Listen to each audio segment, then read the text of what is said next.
Le temps passe très vite. Il s'écoule sans que l'on s'en aperçoive. Il semble qu'hier seulement la nouvelle année académique a commencé. Et voilà, les premiers froids sont déjà là. Un matin d'automne, nous, séminaristes du séminaire orthodoxe russe des Pénésusénards, mettons de côté pour peu de temps nos livres et manuels pour faire un pèlerinage. Nous n'irons pas très loin, c'est à 2 heures de Paris. Nous allons à Reims.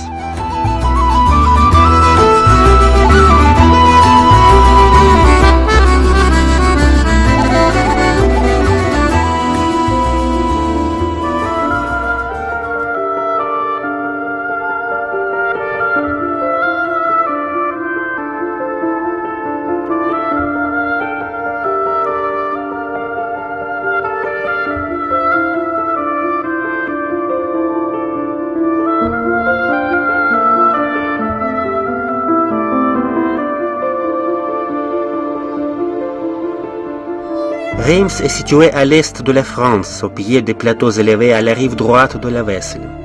La France a commencé ici. Dans cette ville, elle est devenue chrétienne. C'est là que ce roi était couronné. Dès l'arrivée à Reims, nous nous rendons à la basilique Saint-Rémy pour célébrer la liturgie auprès du tombeau de Saint-Rémy, apôtre des Francs. Avant la célébration, le père Jean Largui, chancelier du diocèse délégué de l'archevêque en relation avec les autres chrétiens, nous a souhaité la bienvenue. Saint-Rémy a toujours été très aimé et vénéré en France. Il est né selon la tradition à Cerny-en-Laonnois, près de la ville de Laon. Saint-Rémy faisait ses études à Reims et a été élu évêque de cette ville à seulement 22 ans. C'est lui qui a reçu Clovis Ier, roi des Francs, dans l'église de Dieu.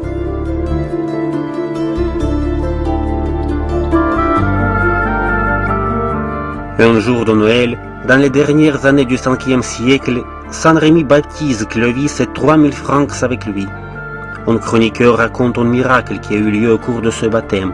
Pendant la célébration du sacrement, il s'est trouvé qu'il n'y avait plus de crème pour rendre Clovis et ses compagnons. Alors, le Saint-Esprit, lui-même, sous la forme d'une colombe, en aurait apporté dans une fiole une ampoule. Ce serait cette ampoule qui aurait servi par la suite à l'onction des rois de France.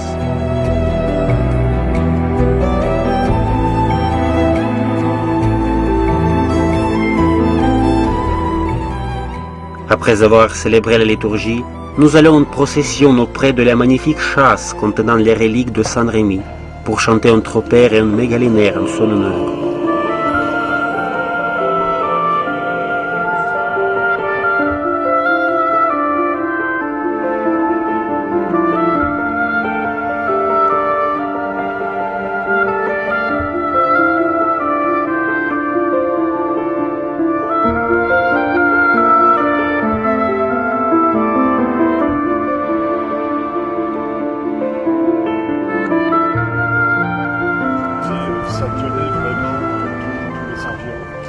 Les Allemands étaient de l'autre côté de la route que nous venons de suivre pour arriver au fort. Là, on en était séparés de 200 mètres. Ils étaient sur toutes les hauteurs et de là bombarder la ville de Reims et le fort. Dans l'après-midi, accompagné par M. Marc Bouxon, conservateur en chef du patrimoine de la ville de Reims et directeur du musée Saint-Rémy, nous avons visité le fort de la Pompelle. Ici, un monument est érigé à la mémoire des soldats du corps expéditionnaire impérial russe. Envoyés par le tsar Nicolas II, ils ont combattu aux côtés de soldats français pendant la Première Guerre mondiale pour la défense de la ville de Reims.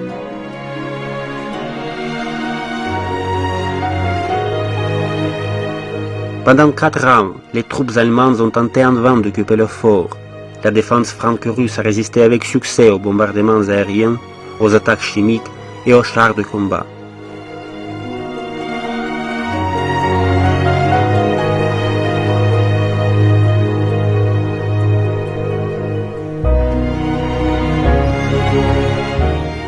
Il est douloureux de regarder les photos de la guerre. Les officiers, les soldats, les infirmières représentent les instants arrêtés de la vie en noir et blanc. Alors que les privations, la souffrance et la mort règnent autour d'eux, il n'y a ni peur, ni abattement dans leurs yeux. Ils sourient, ils continuent à aimer la vie.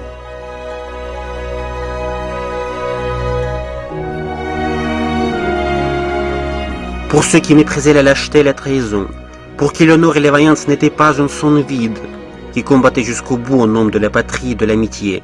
Enfin, pour ceux qui tuaient et étaient tués dans cet endroit, nous célébrons le fils des défunts.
Soudain, il s'est mis à pleuvoir.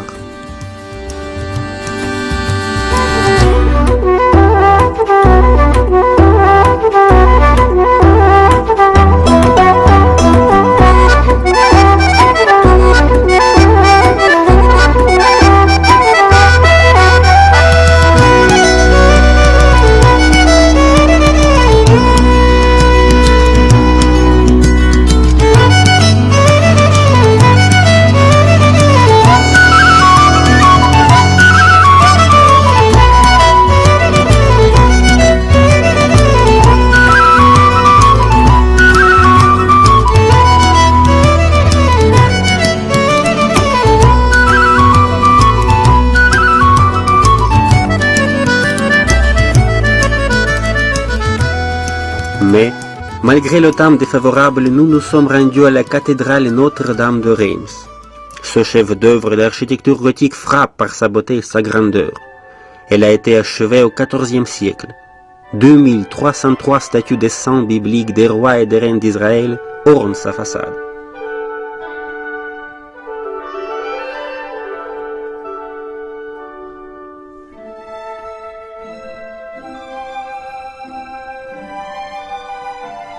Le prestige de la Sainte Ampoule et la puissance politique des archevêques de Reims aboutirent, à partir d'Henri Ier, en 1027, à fixer définitivement le lieu du sacre à Reims.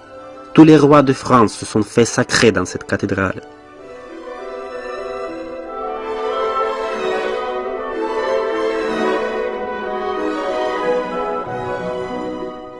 Pendant la liturgie le matin, nous avions prié pour le repos de l'âme de la reine de France Anne de Russie, qui fut couronnée aussi dans la cathédrale de Reims. En 1050, une ambassade fut envoyée à Kiev pour demander que la fille du grand prince de Kiev, Yaroslav le Sage, Anne, épouse le roi de France Henri Ier. Cette ambassade était conduite par Roger II, évêque de Châlons. Anne avait reçu une éducation soignée. Elle connaissait le grec et le latin. Le consentement des parents obtenu, elle voyage par Cracovie, Prague et Ratisbonne. Appartenant à l'église orientale, elle épouse à Reims le 19 mai 1051 le roi Henri Ier, qui appartenait quant à lui à l'église occidentale.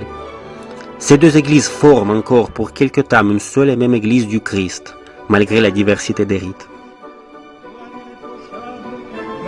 Apprenant que ce qui avait été engendré en toi venait de l'Esprit Saint, il s'écria: Réjouis-toi, jeune imposant aujourd'hui matin. Réjouis-toi, jardin enfoui qui donne la vie. Réjouis-toi, en qui a germé le Seigneur.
Dans la pénombre, sous les majestueuses voûtes de la cathédrale, nous avons chanté l'acatiste à la Mère de Dieu, sous le regard des statues médiévales.